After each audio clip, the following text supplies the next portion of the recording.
সংক্ষিপ্ত আকারে বক্তব্য রাখবার জন্য আহ্বান করছি উদীয়মান তরুণ বক্তা মুজাহিদে মিল্লাত হযরত মাওলানা জিয়াউল হক বিপ্লবী মাদ্দাজিল্লাহুল আলী।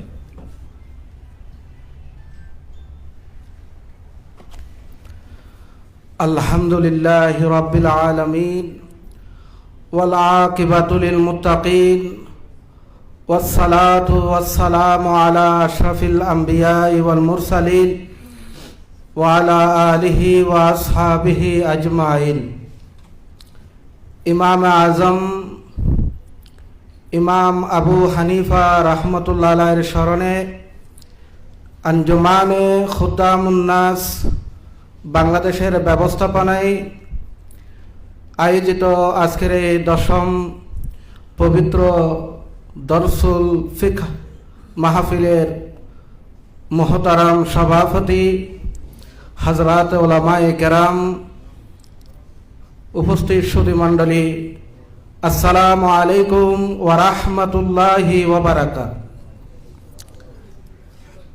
সুপ্রিয় উপস্থিতি, আমরা বড়ই ভাগ্যবান।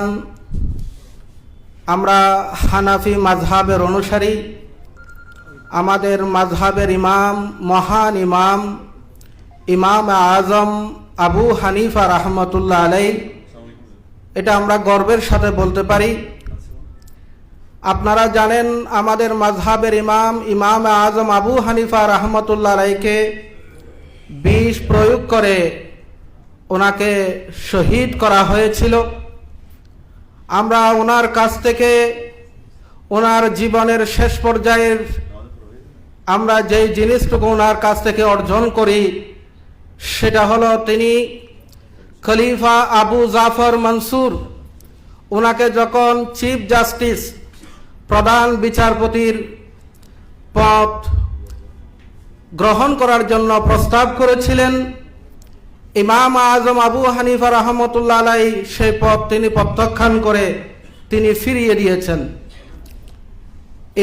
ইমাম আজম আবু হানিফা রাহমাতুল্লাহ আলাইহি সেদিন বিচারপতির পদ গ্রহণ না করার কারণে ওনাকে গ্রেফতার করা হয়েছিল। ওনাকে প্রশ্ন করা হয়েছিল, আপনি কেন প্রধান বিচারপতির পদ গ্রহণ করেন নাই?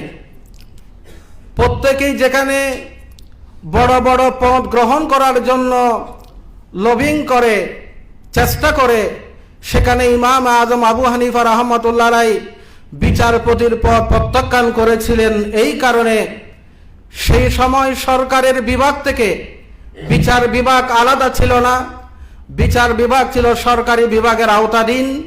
তিনি বুঝতে পেরেছিলেন আমাকে সেখানে ব্যবহার করা হবে, আমার মাধ্যমে সমস্ত অবৈধ বিচার ব্যবস্থাকে জায়েজ করা হবে।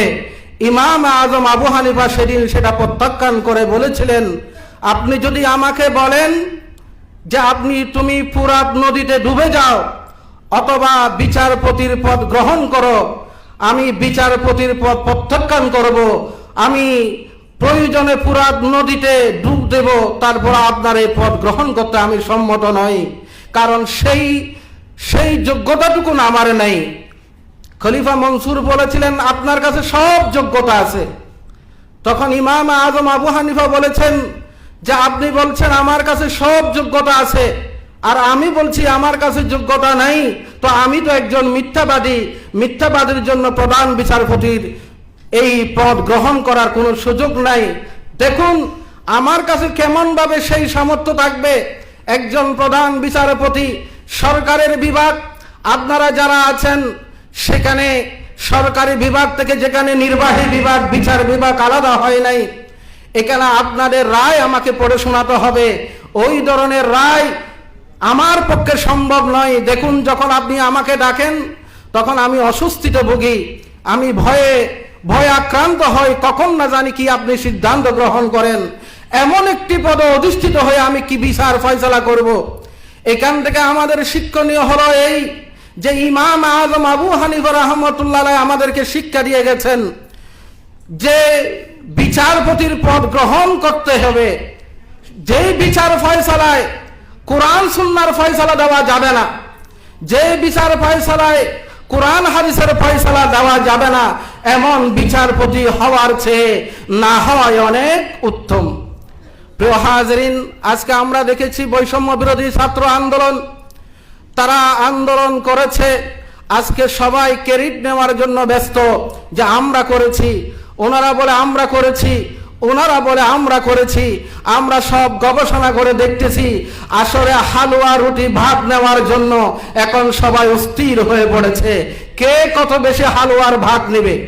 প্রিয় উপস্থিতি, আহলে সুন্নাত ওয়াল জামাতের মতাদর্শের উপরে প্রতিষ্ঠিত আঞ্জুমানে খুদ্দামুন নাস আজকে যেই দরসুল ফিকহ মাহফিল আমাদের কাছে উপস্থাপন করেছে, আমার এই মঞ্চের কাছে, অডিয়েন্সের কাছে, বিশেষ করে নেতৃবৃন্দের কাছে আমার ক্ষুদ্র প্রস্তাবনা যে আমাদের এই দরসুল ফিকহ মাহফিল আমরা চট্টগ্রামে না করে এটা যদি আমরা ঢাকায় করতে পারি, এটা একটা জাতীয় সমস্যা। আহলে হাদিস সমস্যা এখন শুধু এটা কোনো আঞ্চলিক সমস্যা নয়, এটা একটা জাতীয় সমস্যা। এই মাহফিল যদি আমরা ঢাকায় করা যায়, ঢাকায় বড় বড় স্কলারকে দিয়ে যদি এখানে এই প্রোগ্রামটা করা যায়, আশা করি এই মাহফিল অনেক বেশি কামিয়াব হবে।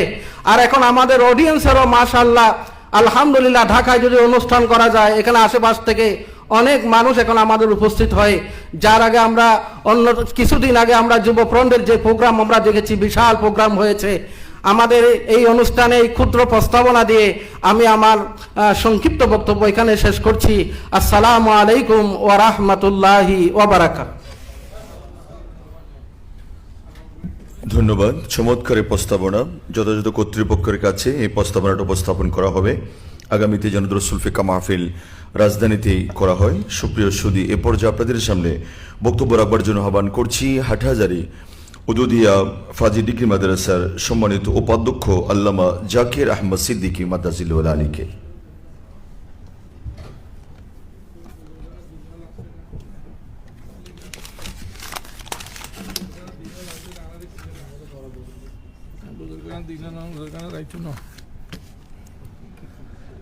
আলহামদুলিল্লাহ, আলহামদুলিল্লাহ হামদা শাকিরিন।